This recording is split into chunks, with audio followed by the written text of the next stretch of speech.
Hello everyone. In this video lecture, we will see the manometers, Bourdon tube pressure gauge, and diaphragm pressure gauge, bellows pressure gauge. So we are going to cover a gravitational pressure gauge, that is manometer. Second one is elastic pressure gauges, that is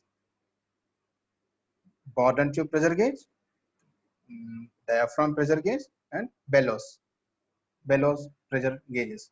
So these types we are going to see in this lecture.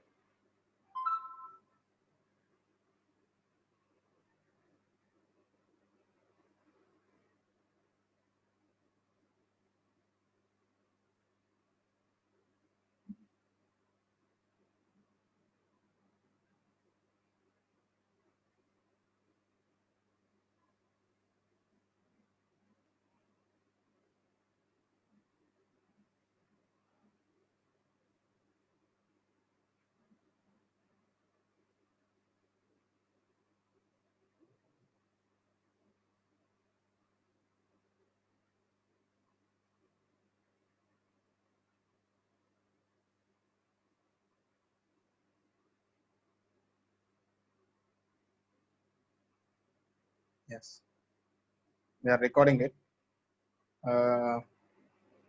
We have seen this in the first lecture. Now manometers. Manometers is another type of gravitational pressure gauges.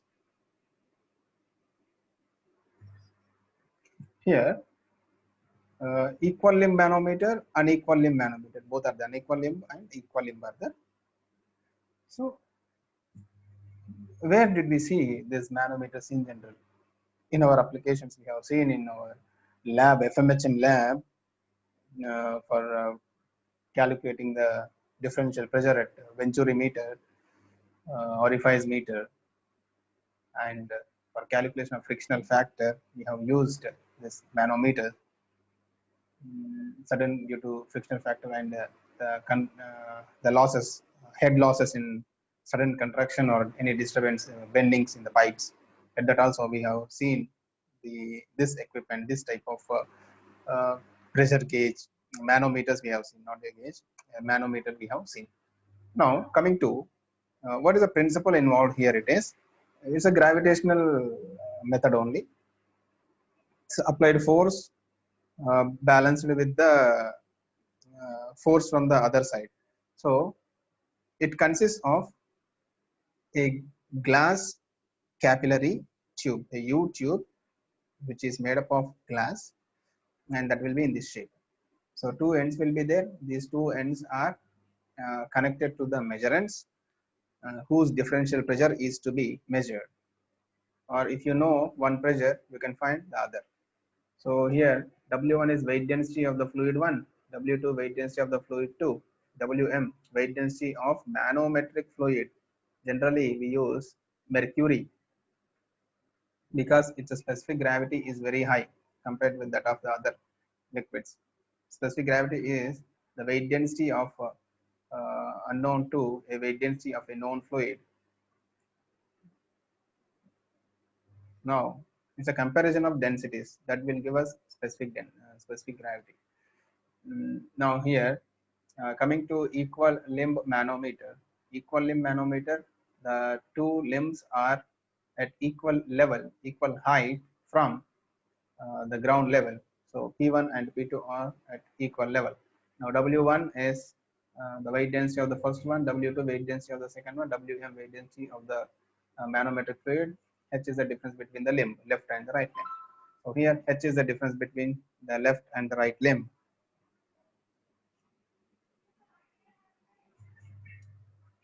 Now,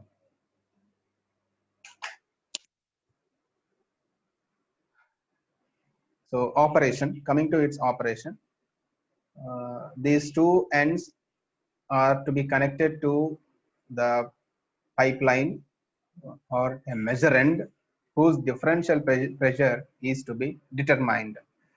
Now, when we fix these two, then what happens?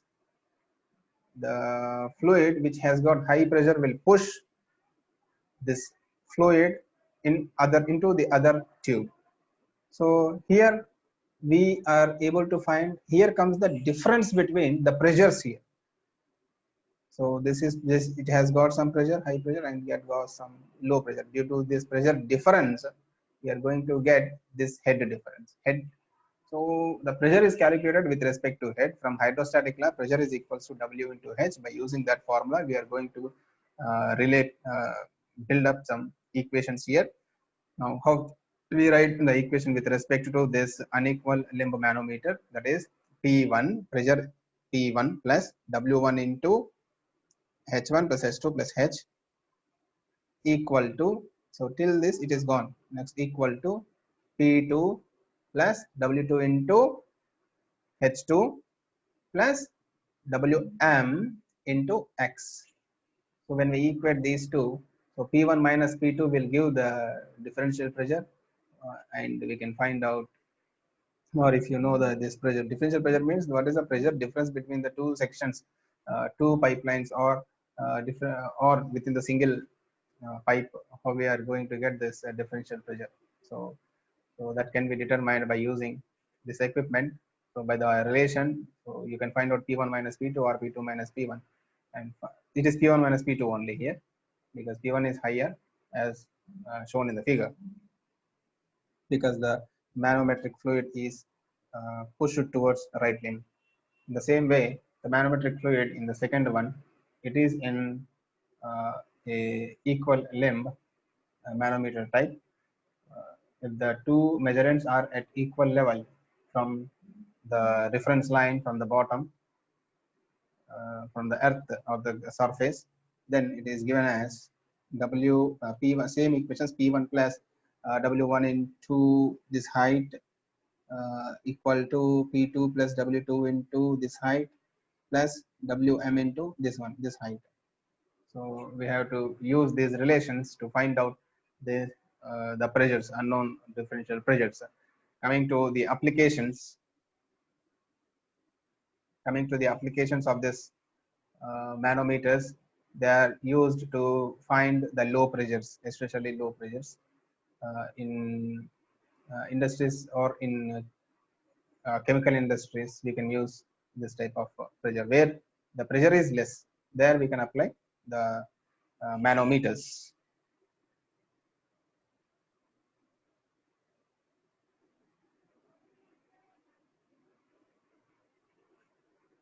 Borden tube pressure gauge.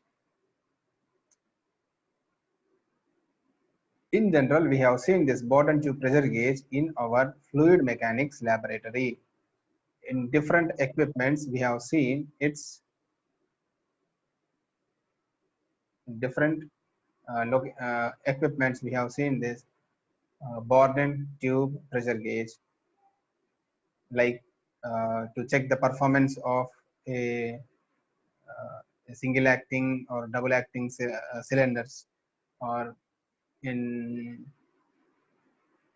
Pelton wheel, the performance of the Pelton wheel, or centrifugal pump performance.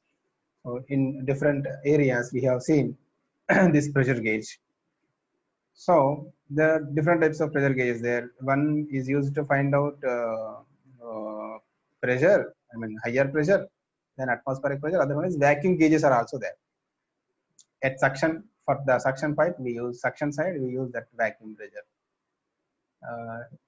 Now coming to this Borden tube pressure gauge,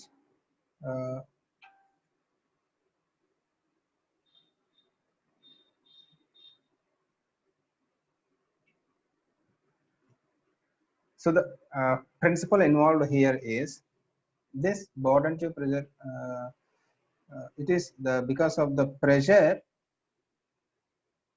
the fluid which is entering into this Borden tube with high pressure will create some displacement, some movements in the link, and this link. So this is what it's only because of elastic nature, elastic behavior of that material, we get Because of that property, elastic conversion or pressure conversion into displacement is the principle here. Pressure getting converted to displacement is the principle.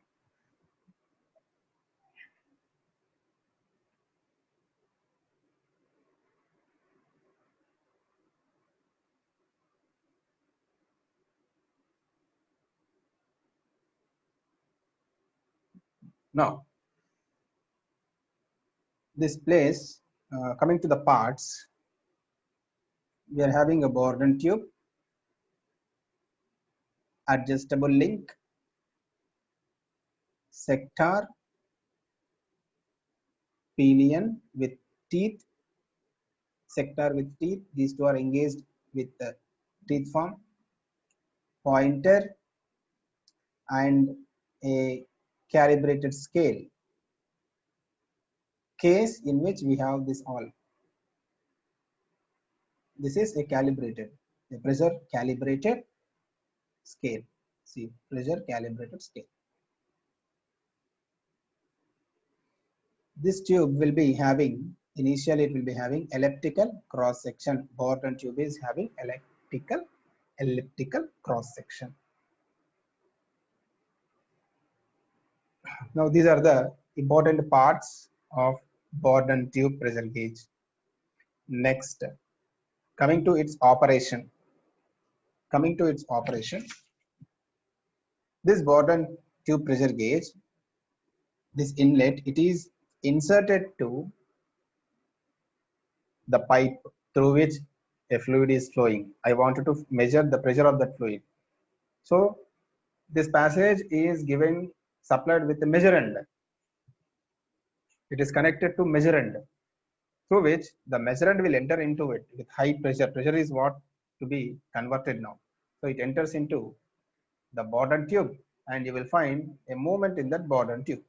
And we also understand the movements, the change in cross section from elliptical to increase in this minor axis. See, it may be partly, it looks like circular. This cross section is getting changed. Cross section of the tube after application of pressure.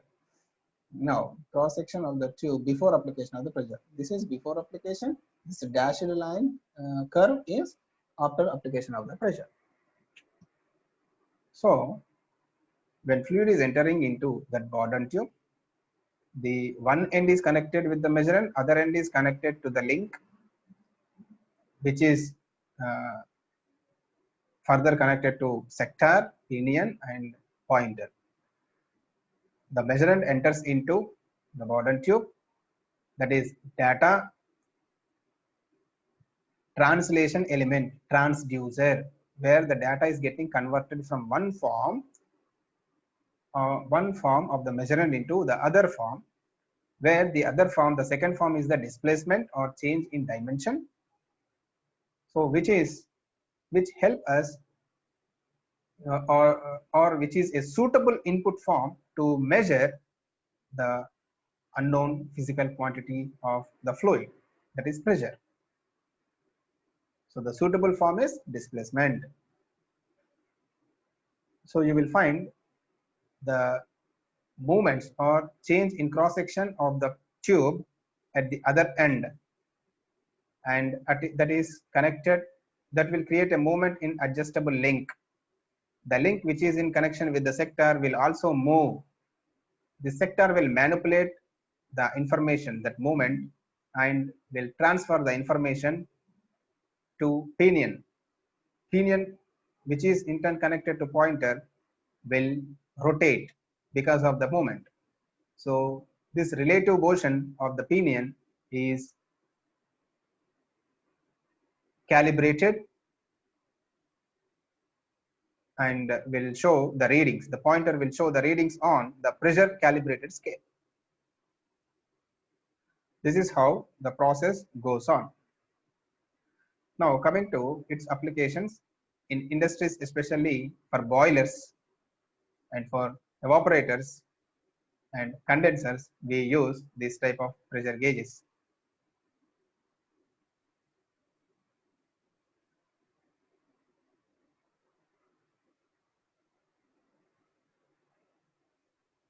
Next,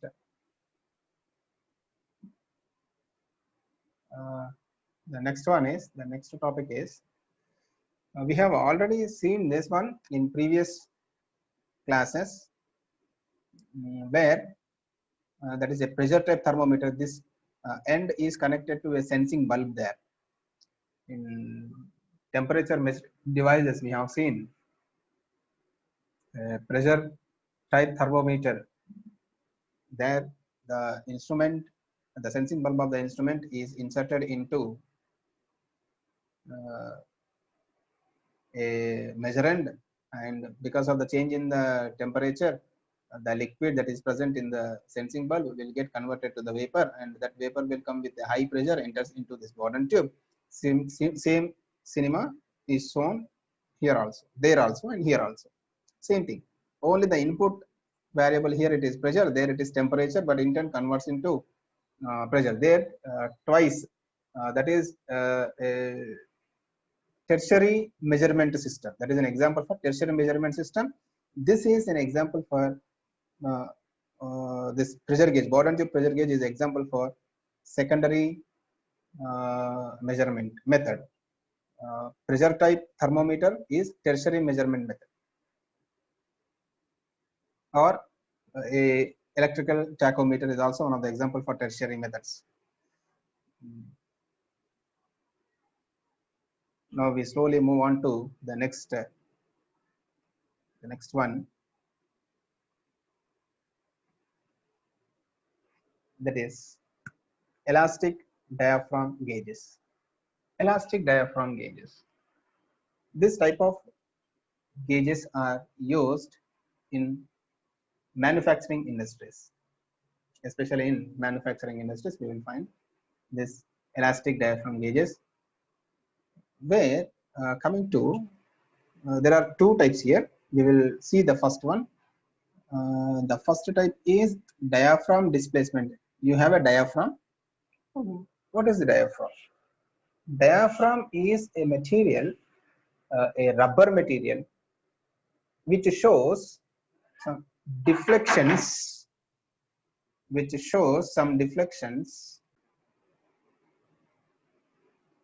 a special type of material. It is used to prepare this diaphragms. The diaphragms are prepared with, it can be a metallic, it can be prepared with the help of some copper. In Bourdon tubes, we have an elastic member, that is a elastic member made up of some copper material. It's a metallic material. Like in the sheet form, they will produce. Now here it can also be prepared with the help of some rubber material or Teflon, or like materials it is prepared. Now you have, let us see the first type.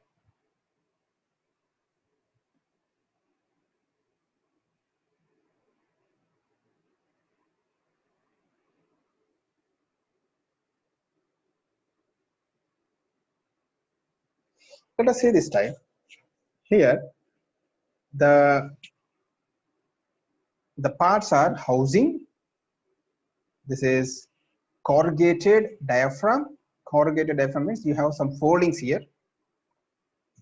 These foldings will help us not to break. If suddenly if we get any fluctuations in the high pressures, it is coming with high pressure, such that it will not break, tear. So that will help us in resisting high pressures. Next,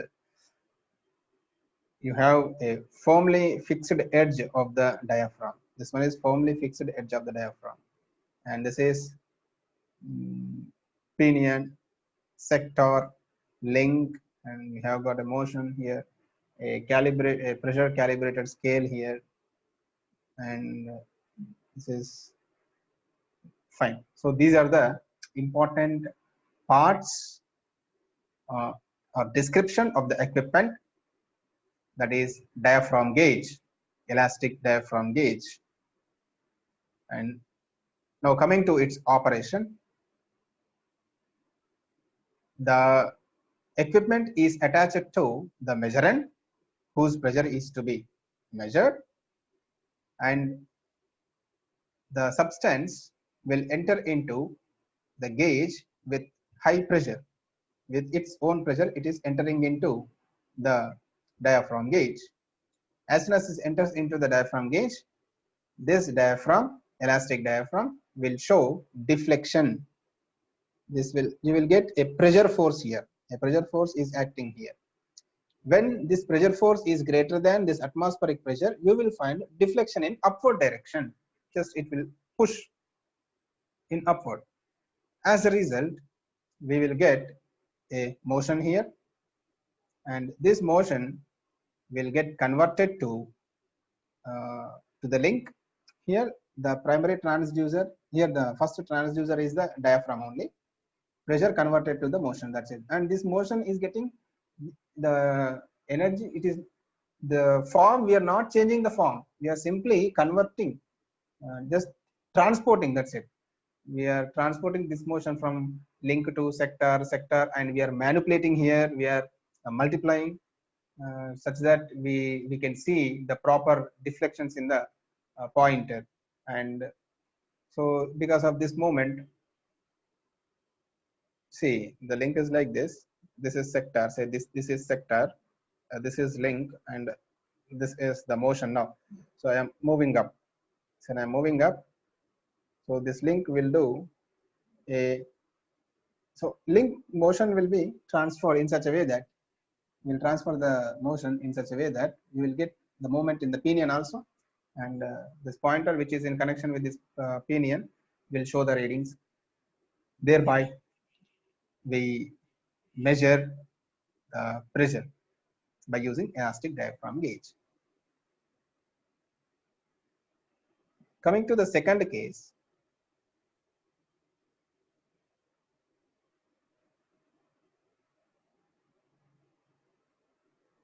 here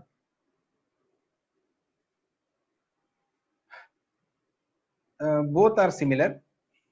In the first case, it is mechanical means. Second one, it is with the help of a secondary a capacitance transducer. You have a secondary transducer. This is an example for tertiary method of measurement. Here you have a flat diaphragm coming to its parts. You have a housing, and this is a flat diaphragm. You got some links, some bars. It is attached, fixed to this diaphragm, and this motion, this link is connected to a capacitor, and this is a fixed end. This plate is a fixed plate. It is a movable plate. So these are the parts of the second type of elastic diaphragm gauge with secondary transducer. Coming to its operation, this equipment is attached to a measurand whose pressure is to be measured. Now, when the fluid enters into this space with its pressure, which is greater than the atmospheric pressure, it will experience a push force in upward direction, and you will get a motion here. Because of this motion, you will find change in volume, or the distance between these two plates will also get changed. It will get disturbed. It will move up. Say for some pressure, it is pushing upward, and this distance, the distance got decreased. It got moved towards the fixed plate. As a result, we will find change in capacitor output. We will find change in capacitor output. So this change, because of this change, is calibrated in terms of pressure, and it is another method of finding the pressure measurement.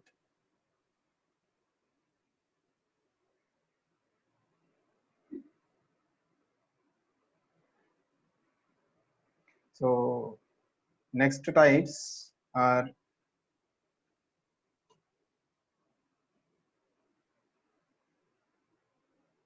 bellows gauge for measuring a single gauge pressure, and to measure differential gauge pressures, bellows gauge to measure differential gauge pressure, and we have Macleod vacuum gauge.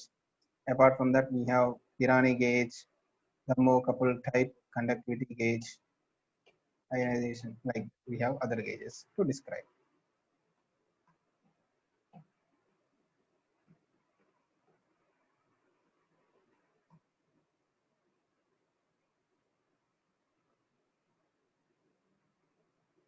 So we will see bellows. It is very simple. Bellows gauge.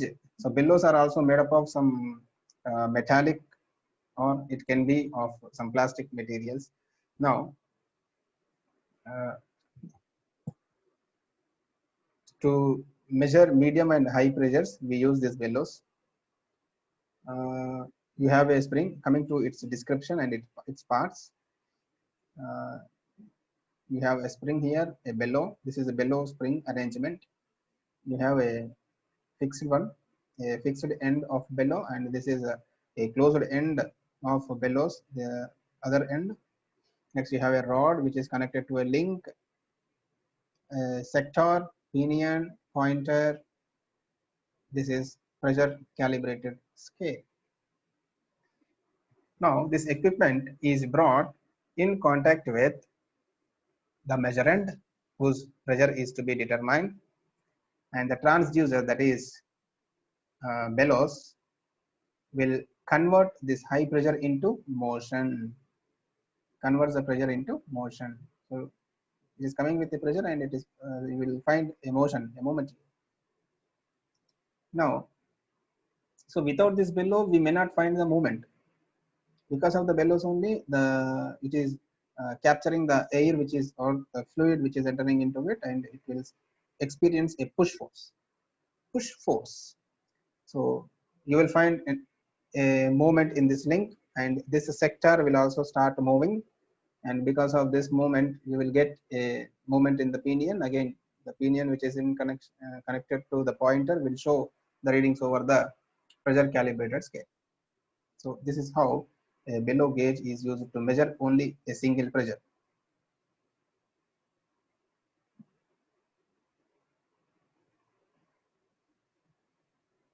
Here,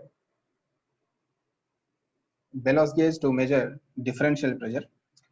Previously, we have seen only a single pressure passage. Here we have one more bellow for the second passage of pressure. To find the differential pressure, you are having an extra link. You have got a equal arm lever. So this lever will convert the motion of these two bellows, because the bellows, the other end of the bellows is connected to this rod, this lever, and this center of this lever is connected to a sector with a link. It's also made up of some rods, some metallic material, and this sector connected to the pinion and pointer, and this is the scale, and this is the description. Here we have two bellows. Now coming to its operation, so these two are attached to the measure end, through which the pressure entering, the pressurized fluid entering into the bellows will find deflections in the springs, and here the spring, it may have its own direction of push. Here it has got other direction of push. Because of these two, you will find a difference in the pressures, and that is transferred with the help of this link to the sector, pinion, and the pointer. And as a result, this pointer will find the deflections over the scale, and the readings can be noted and used for calculation purpose by the operator. So it is used to measure medium and high pressures. And then, so we have completed bellows also, elastic transducers. In the next class, we'll see, in the next video lecture, we will see Macleod and other type of pressure measuring instruments. Thank you.